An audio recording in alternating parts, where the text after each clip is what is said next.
सभी लोग धक्का ना दे एक दूसरे को।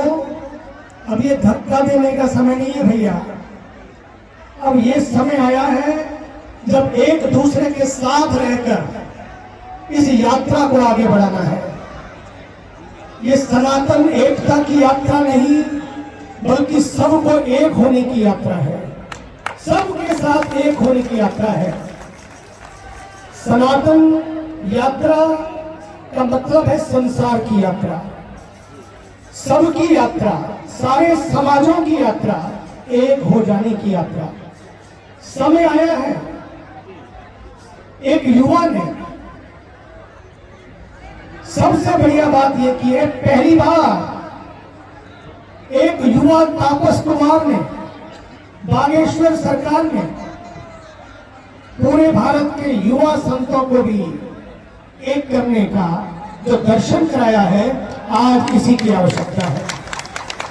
संत मिलते थे, सब मिलते थे, लेकिन कई बार युवा सन्यासी, युवा कथाकार, युवा चिंतन कराने वाले, चिंतन देने वाले कई बार अलग अलग दिशाओं में काम कर रहे थे। लेकिन सनातन एकता यात्रा से अब सब एक दिशा में काम करेंगे कि अब भारत को इस सनातन के उन मंत्रों से जोड़ना है जो सबके लिए है।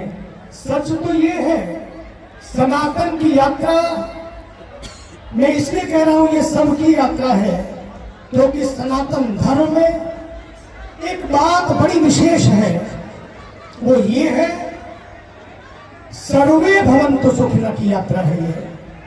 आप देखिए, मैं किसी का विरोध नहीं करता हूं, लेकिन यदि आप एक धर्म को मानते हैं और यदि उसी धर्म को मानते हैं तो आप जरूरी नहीं है कि स्वर्ग में पहुंचेंगे, और एक दूसरा धर्म है उसको भी यदि आप मानते हैं केवल तभी आप जन्नत में पहुंच सकते हैं।